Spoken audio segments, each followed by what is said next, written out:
오늘 말씀 욥기 42장입니다.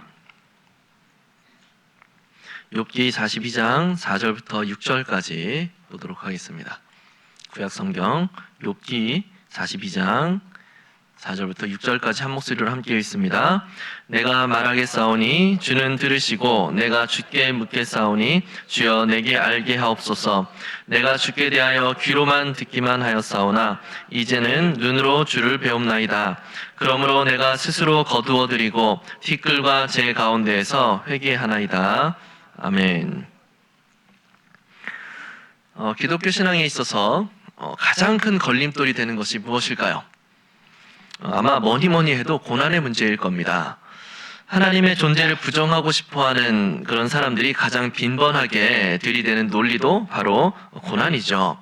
하나님이 계신다면, 그리고 그 하나님이 공평하신 하나님이고 사랑이 많으신 하나님이라고 한다면 어떻게 이 땅에 이렇게나 많은 고통과 신음의 소리들이 가득할 수가 있는 것인가? 라는 것을 그들이 논리를 가지고 하나님의 존재를 부정하려고 해요.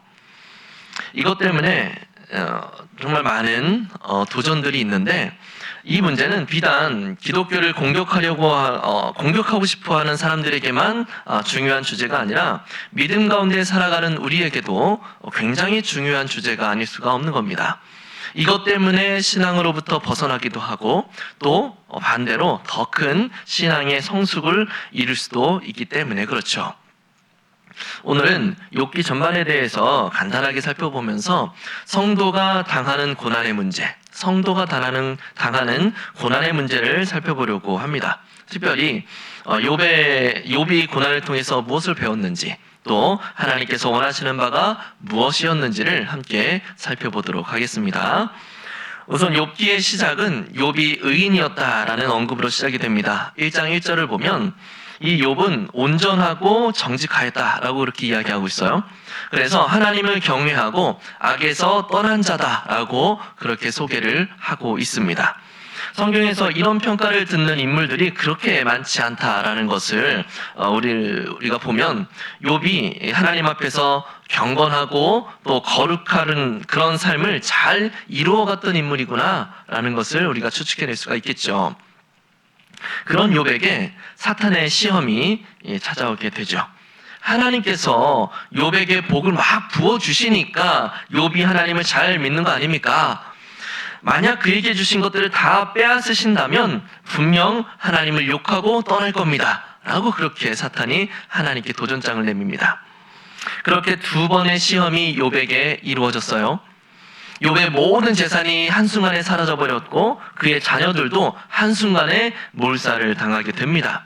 그리고 종국에는 악성종기로 굉장한 육체적 고통까지 겪게 됩니다. 그의 아내마저도 하나님을 저주하며 죽어버리십시오, 그렇게 악담을 하고 떠나가 버려요. 욥을 위로하겠답시고 온 그의 친구들은 욥을 향해서 너의 죄 때문에 그런 거다, 너의 죄 때문에 이런 무서운 징벌을 당하고 있는 것이다 라고 말하면서 욥의 마음을 심히 괴롭게 만들죠. 이에 대해서 욥은 그게 아니다, 나는 정말 억울하다 라고 변론을 합니다. 욥기는 전체적으로 욥과 이 세 친구들과의 논쟁으로 거의 대부분의 분량이 채워졌는데, 가만히 보면 그 논쟁의 주된 내용은 욥이 죄를 지었는가 짓지 않았는가에 맞춰져 있어요. 친구들은 욥이 죄를 지었기 때문에 심판을 받은 것이라고 말하고 있고, 욥은 나는 죄가 없는데 이 고난을 당하는 거다, 나는 억울하다라고 그렇게 변론하는 거죠. 사실 욥기의 중심 포인트를 이해하는 것이 어려운 이유가 이겁니다. 욥은 이미 욥기의 시작부터 욥은 선한 사람이다라고 딱 못 박고 시작했다라는 거예요. 하나님을 경외하는 자였음을 이미 첫 시작부터 밝히고 이야기가 진행이 되다 보니까 어려운 겁니다. 어떻게 이렇게나 선한 사람이, 하나님을 경외하는 사람이 이런 무시무시한 고난을 당할 수가 있는 건가? 욥은 스스로 죄가 없으나 하나님이 나를 죄인으로 만드셨고 나를 거짓말쟁이로 만드셨다라고 이야기하면서 나는 의로운데 하나님이 나의 의로움을 부인하셨다라고 주장을 하지 않습니까? 하나님이 부당하게 심판을 내리셨다라는 거예요. 욥의 주장도 그 근본 베이스는 상선, 벌악. 선을 행하면 상을 받고 악을 행하면 벌을 받는다라는 세계관이 깔려 있는 거죠. 욥을 질책하는 친구들도 이 전제에서 욥을 질책하고 있는 겁니다. 앞에서도 이야기했지만 의인이 고난을 받고 이 땅에 공의롭지 못한 것처럼 보이는 고통의 문제들은 신자든 비신자든 마음을 어지럽게 만드는 아주 어려운 문제입니다. 하나님은 선하시다면서 왜 아무 죄도 없는 자들이 이렇게 고통을 받아야 되는가? 그런데 사실 우리도 그렇지 않습니까? 우리에게 고난이 닥치면 우리는 나 정말 하나님 열심히 믿었는데, 나 정말 하나님 잘 믿으려고 애썼는데, 교회도 잘 섬기려고 애썼고 마음을 다해서 예배하고 찬양하는 것도 내가 그렇게 열심히 했고 기도도 내가 얼마나 열심히 했는데 하나님이 어떻게 나한테 이런 힘든 일을 겪게 만들 수가 있는 거냐? 이것이 우리의 원망의 근거이지 않습니까? 사실 너무 억울해요. 선하게 살면 살았을수록 하나님을 잘 믿으려고 애쓰면 애썼을수록 고난이 임했을 때의 그 억울함과 원통함은 더욱 확대된단 말이죠. 욥의 상황도 생각해 보면 정말 하나님을 향해서 원망할 수밖에 없는 상황 아니겠습니까? 단순히 엄청난 고난, 너무 힘든 고난을 당했다라는 것을 넘어서 1장 1절에서처럼 그는 하나님 앞에 경건하여서 악을 행하지 않기 위해서 너무나 애썼던 그런 경건한 사람이었기 때문에 더욱 억울하단 말이죠. 너무 억울해요. 의인의 고난이라는 문제는 우리가 어떻게 접근하고 이해해야만 하는가? 우리는 하나님의 부당함을 주장하는 그 욥에게 하나님께서 어떤 존재감을 드러내시는가를 살펴보면서 그 열쇠를 찾을 수가 있습니다. 바로 창조주 하나님으로서의 존재감이에요. 창조주 하나님. 하나님께서 온 우주를 창조하셨을 때 그때를 한번 떠올려 보면 그때는 이 세상에 정말 그야말로 아무것도 없었죠. 아무것도 없었어요. 그런 아무것도 없는 공간에 우주라는 공간이 생기고 그리고 온갖 행성들, 별들이 생겨나고 태양계가 조성이 되고 지구가 생겼고 온갖 생명체들이 창조됐습니다. 그리고 그 마지막은 하나님의 형상을 닮은 인간이 태어나게 됐죠. 하나님은 이미 원인과 결과라는 법칙에 종속되신 분이 아니라는 거예요. 하나님은 그야말로 창조주이신 겁니다. 하나님이 만들어 가시는 것이고 없는 것에서 창조해내시는 하나님의 그 능력이 이 세상을 만들어내신 거예요. 인간은 그런데 마치 자신들이 종속되어 있는 인생의 법칙들, 가령 욥기의 주된 논쟁의 핵심인 상선벌악이라든가 원인과 결과의 법칙이라든가 하는 이런 것들이 하나님께도 그대로 적용될 수 있다고 착각을 하는 겁니다. 하나님은 선하신 분이시니까 선을 행한 자들에게는 반드시 상을 주시고 악을 행한 자들에게는 반드시 벌을 주실 거야.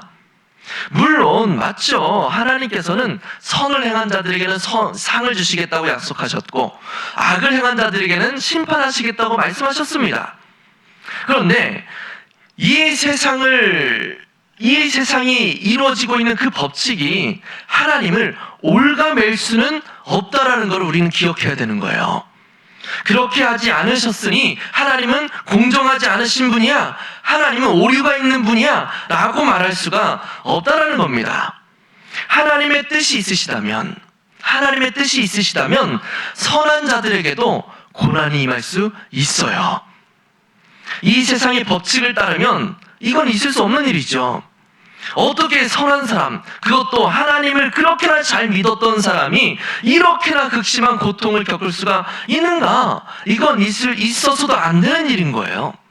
우리는 그렇게 살지 않았는데 하다못해 어린아이에게도 착한 일을 하면 칭찬을 해주고 잘못된 행동을 하면 혼을 내는데 왜 하나님은 이 중요하고도 위대한 원칙을 지키지 않는 것처럼 보이느냐라는 거죠.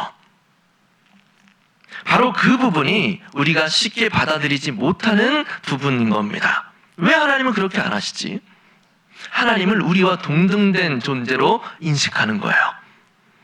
하나님을 마치 우리와 같은 선상에 두고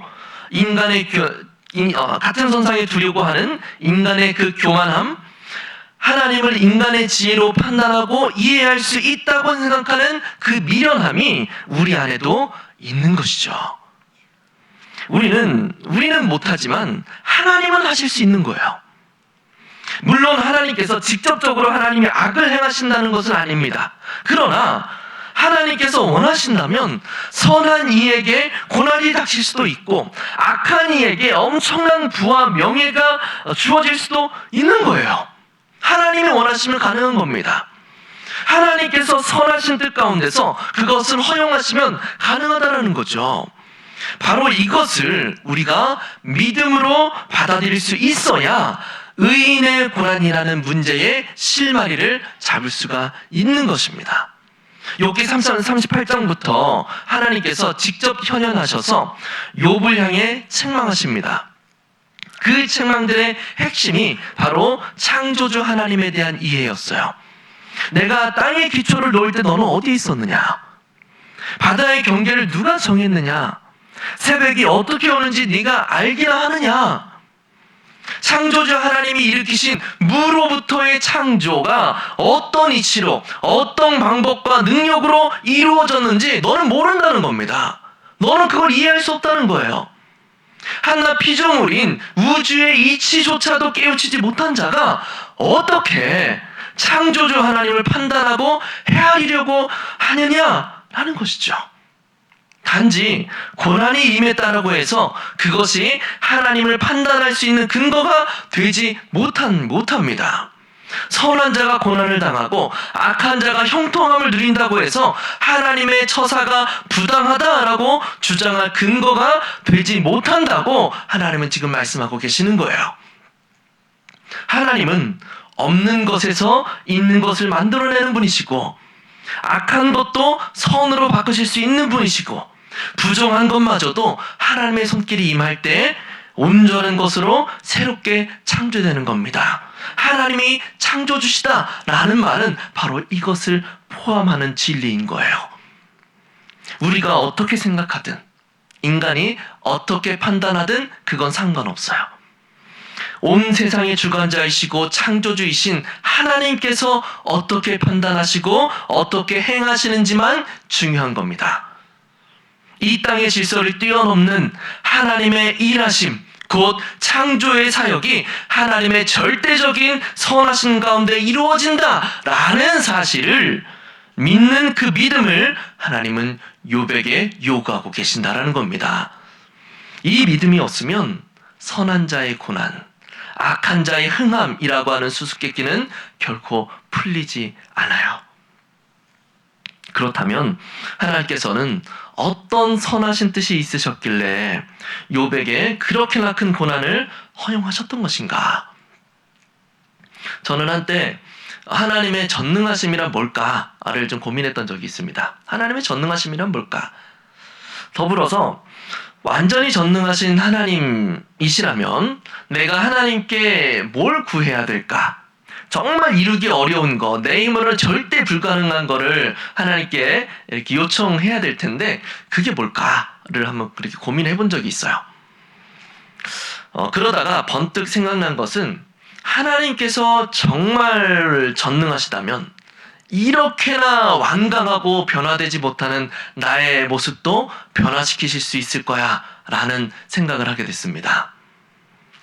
이는 힘으로 되지 아니하며 능으로 되지 아니하고 오직 나의 영으로 되느니라 라고 말씀하셨던 그 말씀, 이 생각이 났어요. 사람을 변화시킬 수 있는 것은 사람의 말과 능력이 아니라 하나님의 영으로, 창조주 하나님의 역사로 가능하다라는 생각에 이르게 된 겁니다. 하나님이시라면 나의 의지가 감당해낼 수 없을 만큼 딱딱하게 굳어져 버린 나의 마음과 나의 삶을 능히 변화시켜내실 수 있을 거라는 희망을 품게 된 겁니다. 이 땅을 살아가는 모든 사람들에게 공통적으로 통용되는 사고방식이 있어요. 그것은 바로 눈에는 눈, 이에는 이 법칙입니다. 율법에 황금률이라고 하는 별명이 붙은 그런 율법이 있는데, 무엇이든지 남에게 대접을 받고자 하는 대로 너희도 남을 대접하라. 이것이 율법과 선지자니라 라는 예수님의 말씀이에요. 내가 대접을 받고 싶으면 나도 대접하는 게 맞는 겁니다. 이것이 상식적인 것이고 당연한 세상의 이치예요. 같은 맥락으로 누군가 나에게 해를 입히면 그만큼의 손해배상을 받아내거나 아니면 똑같이 갚아줘야 되는 거예요. 이것이 이기적인 것도 아니고, 이것은 이기적인 것도 아니고 불법적인 것도 아닙니다. 세상이 유지되고 보존되려면 필요해요. 그런 원칙이. 사회를 유지하기 위해서 법이 존재하죠. 그런데 그 법의 기본 원리가 그겁니다. 눈에는 눈, 이에는 이. 누군가에게 해를 끼쳤으면 그에 상응하는 손해배상을 하거나, 그럴 여력이 안 되면 국가에서 결정한 합당한 만큼의 형벌을 받는 것이 세상의 법이에요. 이것은 어느 민족에게나, 고대나 현대나 미개한 종족이나 사회문화적으로 발전한 그런 민족이나 모두 똑같습니다. 모든 인류는 그 원칙 안에서 살아가요. 하지만 하나님의 백성들에게는 새로운 법칙이 적용이 되는 거예요. 오늘 우리가 읽은 본문은 욥이 창조주로서의 하나님의 존재를 깊이 있게 체험한 후에 고백한 내용입니다. 우리 5절과 6절을 다시 한번 읽어보겠습니다. 5절과 6절 읽습니다. 시작. 내가 주께 대하여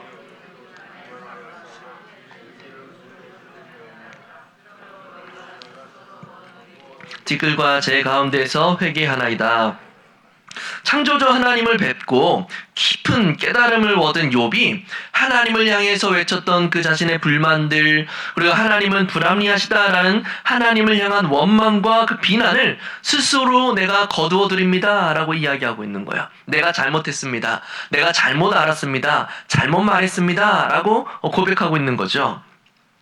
그것이 얼마나 우매하고 교만한 말들이었는지를 본인이 깨달은 거예요. 그리고 티끌과 재 가운데서 내가 회개합니다 라고 그렇게 고백하고 있습니다.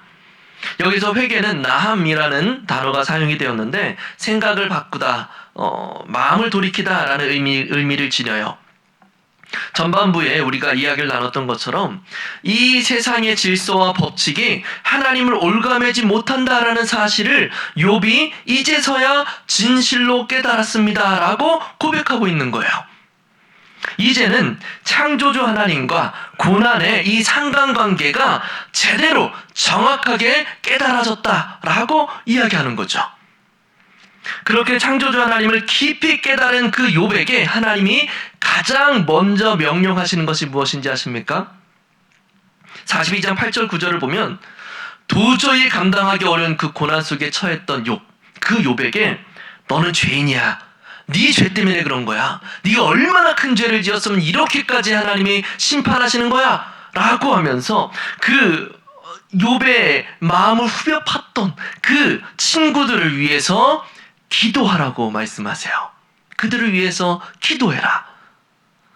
그들의 그릇된 가치관으로 하나님을 판단하고 하나님의 섭리와 하나님의 역사를 자신들의 원칙과 자신들의 원리 안에 가두려고 했던 그들을 위해서 기도하라는 거예요. 못난 것을 끌어안고 반대자를 끌어안을 수 있는 변화를 이루어내는 것, 이것이 바로 창조주 하나님께서 고난을 통해 이루셨던 놀라운 새 창조의 역사였던 겁니다. 읍참마속이라는 말을 들어보셨습니까? 읍참마속. 삼국지에서 제갈량에게 총애를 받던 마속이라는 장수가 있었는데, 이 마속 장군이 잘못된 판단을 해서 온 군대가 다 죽어버린 거예요. 아주 중요한 전투에서 패배하게 된 거죠. 제갈량은 군대의 기강을 위해서, 다시는 이런 일이 발생하지 않도록 하기 위해서 눈물을 머금고 이 마속을 처형했다라는 일화에서 생겨난 표현이 읍참마속이라는 표현입니다. 눈에는 눈, 이에는 이, 법칙에 따라서, 이 법칙에 따라서 잘못된 것은 그에 상응하는 대가를 받아내야 하는 거예요. 이것이 앞에서 이야기한 것처럼 모든 인류가 지켜왔던 당연한 질서이고 원칙입니다. 그런데 하나님은 완전히 새로운 질서를 부여하시는 거예요. 우리는 완전히 다른 삶을 살아가야만 하는 존재들이라는 겁니다. 우리가 조금은 길지만 예수님께 주신 말씀을 같이 한번 읽어봤으면 좋겠어요. 우리에게 주신 새로운 삶의 질서가 어떤 모습인지를 한 절 한 절 마음에 새기면서 같이 집중해서 읽어봤으면 좋겠습니다. 우리 다 같이 읽어보겠습니다. 시작. 또 눈은 눈으로 이는 이로 갚으라 하였다는 것을 너희가 들었으나 나는 너희에게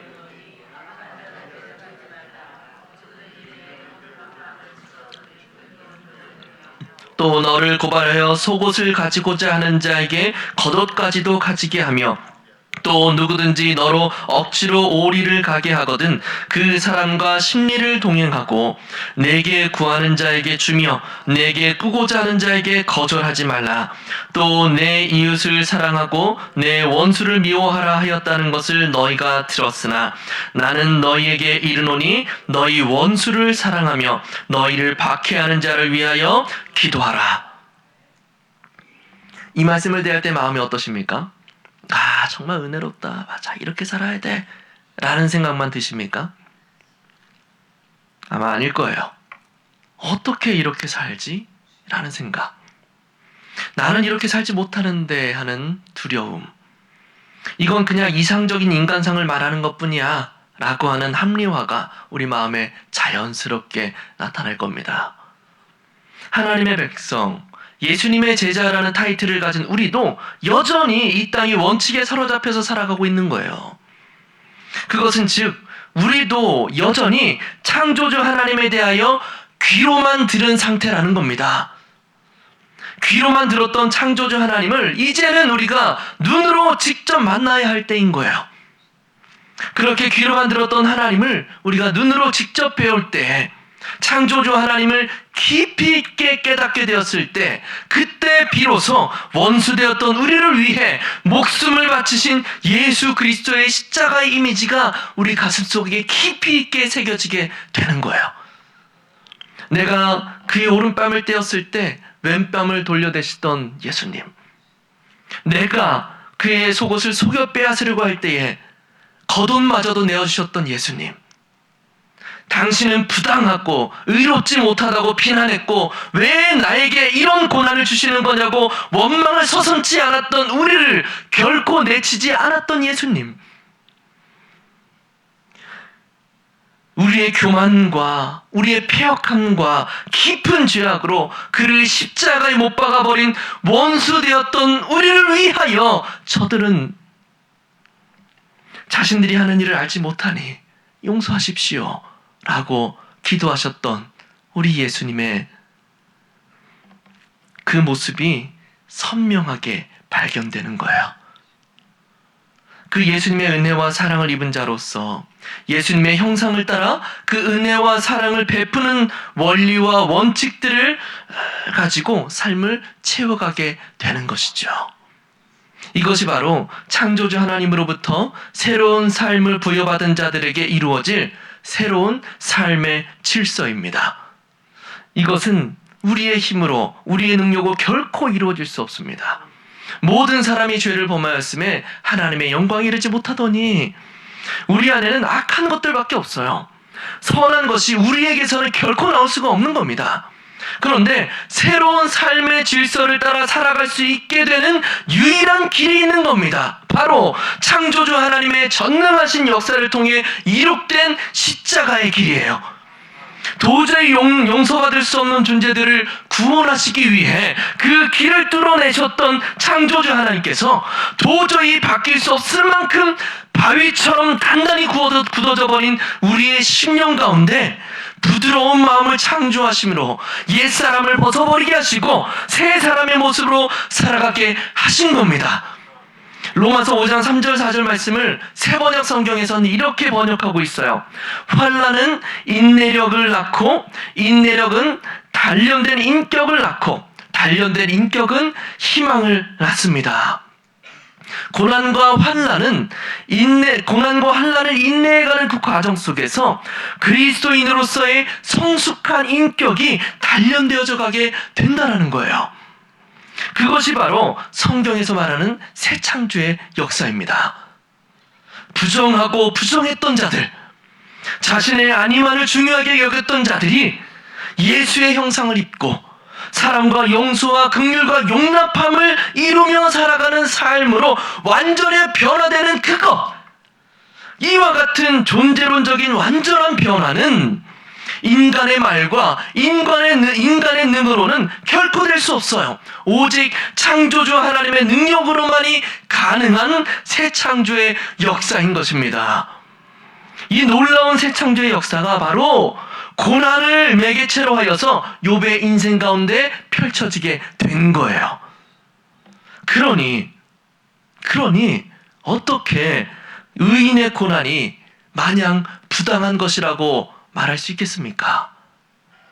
오히려 그 고난 속에서 우리는 내 안에 새롭게 창조될 질서가 무엇일까? 나는 어떤 성숙함을 이룰 수 있을까를 기대할 수 있지 않겠습니까? 고난 가운데 아름다움을 바라볼 수가 있게 되는 거죠. 은퇴하신 어느 목사님께서 하셨던 간증을 나누면서 말씀을 마무리하려고 합니다. 이 목사님께서 은퇴하신 후에 어느 성도에게 목사님은 고난 받으신 적 있으십니까? 라는 질문을 받았답니다. 그때 목사님께서 하셨던 여러 답변들 중에 제 기억에 남는 한마디가 있어요. 나이가 드니까 좋은 게 그 고난들의 열매를 볼 수 있어서 참 좋더라 라는 답변이었습니다. 나이가 드니까 좋은 게 그 고난들의 열매를 볼 수 있어서 좋더라. 나이가 들어서 지난 날들을 쭉 되돌아보니 하나님이 허락하셨던 그 고난들이 단순히 고난 자체로 끝난 적이 단 한 번도 없더라는 거예요. 그 고난들을 통해서 더욱 훌륭한 신앙을 갖게 하셨고, 고난 가운데 하나님의 뜻을 더 깊이 숙고할 줄 아는 여유를 주셨고, 더욱 성숙한 인격을 이루게 하셨다. 그분의 고백입니다. 그러면서 고난이 복이 되었다라고 그렇게 말씀하셨어요. 전에는 생각할 수 없었던 새로운 삶의 질서, 새 창조를 경험한 자들만이 볼 수 있는 새로운 삶의 원리가 고난을 통해서 우리에게 실현되어질 겁니다.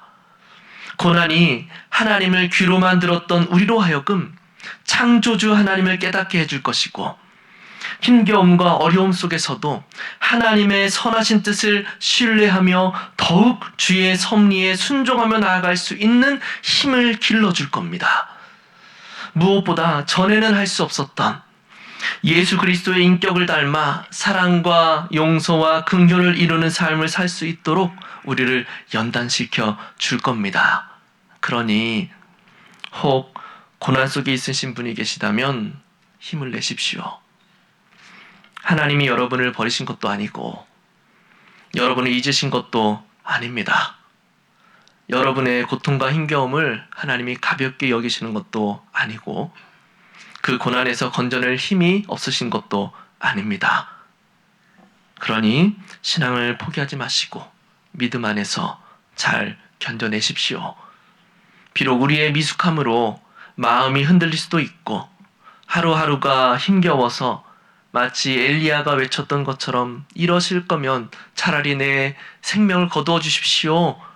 그렇게 원망 섞인 외침을 내뱉을 수도 있겠지만 우리는 알지 않습니까? 하나님이 참으로 선하시다는 것. 하나님은 분명 선하신 뜻이 있으십니다. 그 고난들을 통해 우리의 삶에 이루실 아름답고 멋진 계획들이 있으십니다. 앞으로도 우리 각자의 삶 속에 여러 어려움이 잇따를 것인데 그 순간마다 욥이 깨달았던 창조주 하나님을 우리가 기억할 수 있기를 바랍니다. 그 하나님을 신뢰하면서 우리 삶에 이루실 새 창조의 역사들을 기대하면서 모든 고난의 순간들, 고민의 순간들, 어려움의 역경들을 등히 믿음과 소망으로 인내하고 견뎌낼 수 있는 하나님의 사람들 될 수 있기를 예수님의 이름으로 간절히 축복합니다.